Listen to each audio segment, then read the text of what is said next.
ইন্তেকালের আগে পরিবারকে 5টি বিষয়ে ওসিয়ত করে যাবেন।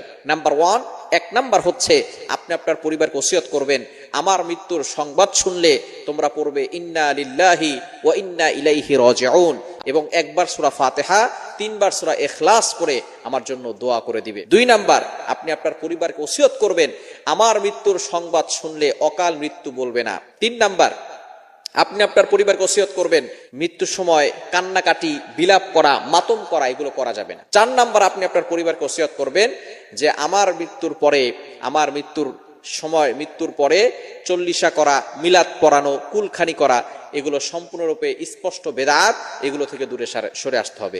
5 নাম্বার, আপনি আপনার পরিবারকে যে ওসিয়ত করবেন সেটা হচ্ছে আপনি মারা যাওয়ার পরে যারা সংবাদ শুনবে তারা যাতে করে আপনার জানাজায় উপস্থিত হয়। এই 5টি কাজ যদি করতে পারেন, ওসিয়ত করে যেতে পারেন, তাহলে আল্লাহ পাক রব্বুল আলামিন তারা সেই অনুযায়ী কাজ করলে আল্লাহ